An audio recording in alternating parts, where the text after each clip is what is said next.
Salut à tous, aujourd'hui on va faire un petit voyage dans le passé puisqu'on va revenir sur ces trucs là. Et quand je dis ces trucs là, ce sont les toutes vieilles pochettes qui datent de la 6ème, de la 5ème, de la 4... enfin du collège en gros. Parce que là concrètement je vais avoir 21 ans, donc au collège j'avais genre entre 12 et 16 ans. Donc on va simplement faire un petit tour dans ces pochettes et voir quel truc ignoble est-ce qu'il y a à l'intérieur. Et surtout voir aussi l'évolution qu'il y a eu depuis. Enfin j'espère. J'espère vraiment. Donc alors celui-là c'est pas le bon, et celui-là... Sarbet Benjamin, 6ème B, c'est du lourd. Alors qu'est-ce qu'on a là-dedans? Oula, oui, ça commence vachement bien.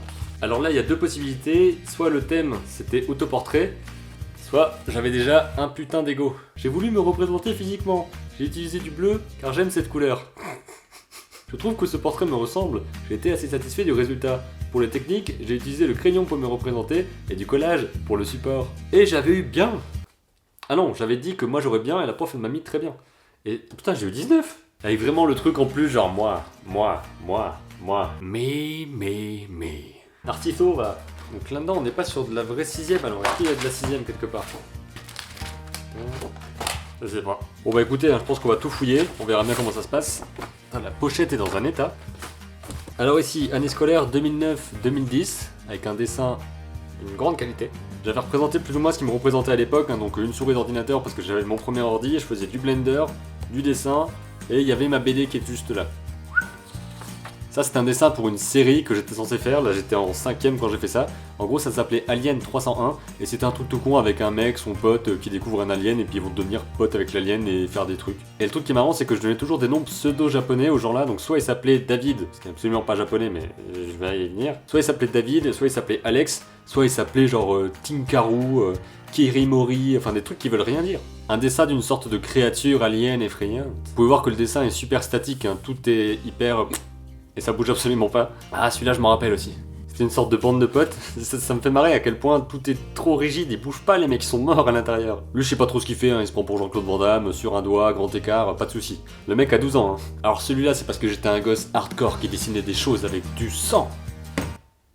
C'était quoi ce bruit? Je me souviens plus de l'histoire qui était associée à ça parce que c'était un petit peu l'époque où je commençais à écrire des débuts de romans parce que j'étais trop un écrivain, tu vois. Et là je vois derrière qu'on arrive au fameux prénom dont je vous parlais tout à l'heure. Donc voilà Taïkiru qui a un bras extrêmement chelou, ne nous le cachons pas. Putain mais le mec il doit souffrir quoi. Et le pote de Taïkiru s'appelle Shikimaru. Et ce mec a une énorme tête. Wow, je me rappelle aussi de ce dessin là, j'ai un peu de mal à vous le montrer encore une fois. C'était un mec qui se faisait prendre en otage, je sais pas pour quelle raison. En tout cas, il a pas l'air bien, le gars. Surtout qu'il est en train de voir que putain, les mains du mec qui est en train de me prendre en otage, elles sont tellement bizarres. On dirait des bâtons. Ah, ça, je me rappelle aussi. Je vais le dire à chaque fois, mais ça me rappelle pas mal de souvenirs en fait. C'est trop émouvant, putain. Je me rappelle aussi qu'à l'époque, j'aimais bien, et même aujourd'hui, je sais pas trop pourquoi, dessiner des gens en tailleur en train de lire un livre ou d'être sur un ordinateur. C'est pas donc ça bien. Mon truc à l'époque, c'était de faire plein de petites hachures partout.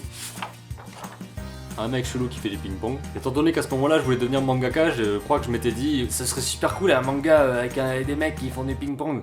Un peu comme Captain Tsubasa ou d'autres choses, mais avec du ping-pong. Un mec chelou avec un énorme sabre, parce que c'était cool, les énormes sabres. Là, on a Naruto, parce que Naruto, c'était vraiment la classe. Putain, comment tu dessines trop bien Naruto, eh. La honte, elle sait pas dessiner Naruto. Putain, il est ignoble celui-là. Il est encore pire que les autres. Celui-là, il est particulièrement ignoble parce que les traits, ils sont dégueulasses, les personnages ne ressemblent à rien. Et là, il y a des gros yeux de méchant parce qu'il est méchant et qu'il va tuer les gentils. Ça m'avait plutôt plu de le faire, c'était un petit collage. Donc à ce moment-là, je crois qu'il fallait imaginer un dessin un petit peu différent de ce qu'on faisait d'habitude. Donc j'avais été découpé dans des papiers de couleur pour faire ce sorte de judoka bizarre. Un dessin cette fois-ci à l'encre qui est bien dégueu parce qu'on voit pas grand-chose à ce qui se passe en fait. Je vais te péter la gueule. Ah bah il y a un autre pétage de gueule, tiens. Alors ça c'était un exercice, on avait reçu une image de la femme qui pleure de Picasso et on devait l'intégrer dans un dessin, comme on voulait. Donc moi j'ai fait ça, en fait la femme qui pleure, elle pleure parce qu'elle a cassé sa télé.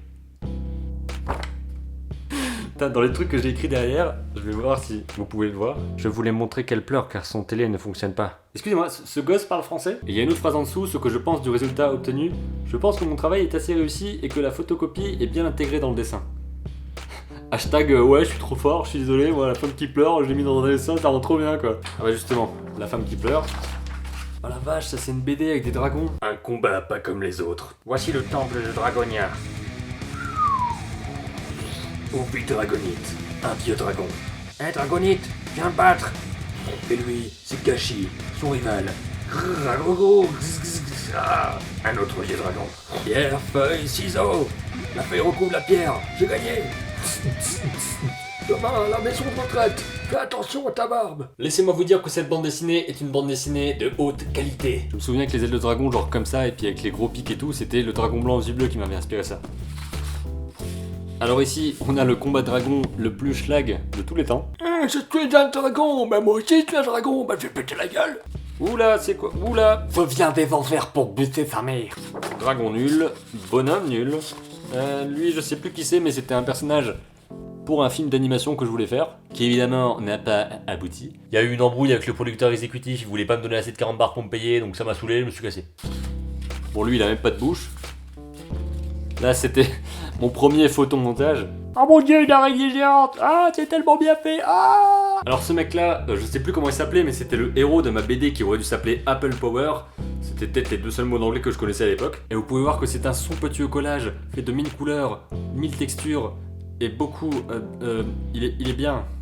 Alors celui-là, je m'en rappelle aussi, il fallait faire un dessin de ce qu'il y avait dans notre trousse et inventer un truc. Moi j'avais fait faire un bonhomme, il est dans la trousse en fait, et il essaie de sortir parce qu'il y a trop de trucs dans la trousse, alors il essaie de sortir. Je suis un génie créatif, oui. Alors ça, on s'en fout, ça, on s'en... Eh, c'est quoi ça? C'est la version en couleur de la BD de tout à l'heure.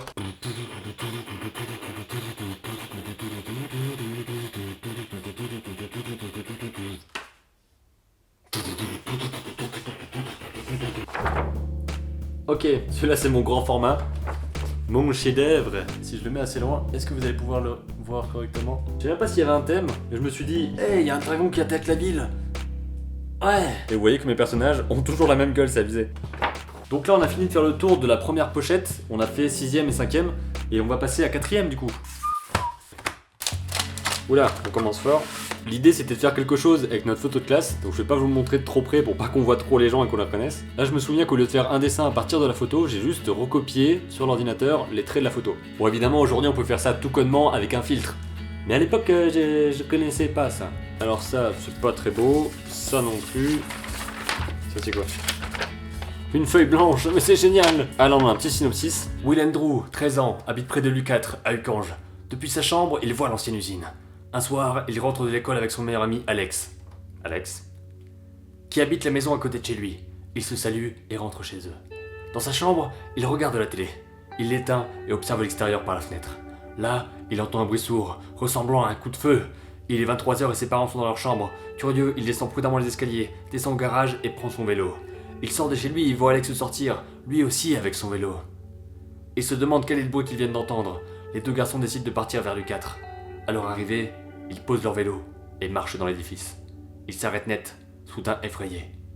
Devant eux, sur un amas de débris, gît un cadavre. Un cadavre ensanglanté, une balle dans la tête. Putain mais j'écrivais des histoires trop glauques quand j'étais petit. Donc encore des dessins au crayon, mais qui sont pas assez contrastés du tout, ce qui fait qu'il n'y a rien qui ressort, que le dessin est finalement pas intéressant. Donc ça, dessin d'observation, le précurseur, le début, l'origine. Quelque part c'est en quelque sorte le prequel au groupe Facebook dessiner l'observation. Hein. Ça je me rappelle qu'il fallait le dessiner à partir d'une photo, donc je crois, enfin à partir d'un photomontage. Il est peut-être quelque part, voilà c'était celui-là. Hop, c'était une affiche publicitaire. Donc en gros, à partir de cette image-là, moi j'avais fait d'abord ça sur papier, qui était devenu ça une fois que je l'avais mis sur ordinateur et que je l'avais colorié avec ma tablette. Là il fallait analyser un clip vidéo et moi j'avais analysé Sexy Chick, enfin Sexy Beach de David Guetta et Akon. Vous voyez un petit peu la culture musicale du gars quoi. Il y avait une colonne où je disais ce qui apparaissait dans le clip et une colonne où je disais ce que ça voulait dire selon moi. Et ça me fait marrer en fait de voir ça. Petit florilège. Première partie du clip, la fête à la piscine. Gros plan sur un billet d'avion vers Ibiza. On voit un avion dans le ciel. Connotation, le DJ voyage beaucoup. Plan rapide sur le chanteur et les invités. Effet dynamique. Entrée du chanteur. La foule a les mains levées. Ce sont des stars. Le chanteur fait une entrée spectaculaire. Plan très rapide sur le chanteur, le DJ, la foule, etc. Il y a beaucoup de lumière colorée, d'effets pyrotechniques. Cela montre qu'il y a du monde et que la soirée est folle. Plan final dans la chambre, Akon se réveille, il y a beaucoup de photos éparpillées sur le lit. Cela montre que la scène se passe le lendemain. Putain, qu'est-ce qu'il était futé ce mec. Et avec ça, j'avais eu A+, très bien. A+, très bien mec. Tu fais pareil la prochaine fois, hein. Et enfin, pour montrer mon entrée fracassante dans le domaine de la publicité, il fallait qu'on invente une publicité. Donc déjà, rien que pour le nom du truc. Le truc, on l'a appelé Ristukai. Et il y a une histoire par rapport à ça, c'est parce que la prof a dit, bon ben, je sais pas, il faudrait trouver un nom de marque. Et t'en as un dans la classe qui a fait, ouais les gars, les best to fly. Puis elle a dit, ouais, Ristukai, c'est bien. Et on a appelé ça Ristukai. Genre Ristukai, R-I-S-T-O-U-K-A-Y quoi. Ristukai. Et moi je m'étais dit, mais comment est-ce que je peux faire en sorte de vendre des chaussures qui s'appellent Ristukai? Alors j'ai fait ça. Une magnifique mise en scène, du blanc, du bleu, du rouge, des chaussures au milieu, une magnifique marque et le slogan, pourquoi s'en priver? Le gars est un génie du marketing. Je vais m'arrêter là pour cette vidéo, j'espère qu'elle vous a plu. En tout cas moi ça m'a bien plu de retrouver ça parce qu'il y a pas mal de trucs qui me sont revenus en tête, des scènes du collège, des moments qu'on a eu où on délirait entre potes. Enfin prof. Donc j'ai fait cette vidéo juste pour me rappeler un petit peu de ça, vous montrer ce que je faisais quand j'étais plus petit, quand j'étais en 6ème, en 4ème et en 5ème. Qu'est-ce que je faisais en 3ème en fait? Pourquoi j'ai pas de souvenir de ça? Petit message de motivation pour la fin, n'hésitez pas à regarder les dessins que vous avez fait il y a quelques années pour voir l'évolution, pour voir à quel point vous avez progressé. Et si vous faites des dessins que vous trouvez pas super bien maintenant, sachez qu'en travaillant et en améliorant les choses et en progressant, vous allez progresser.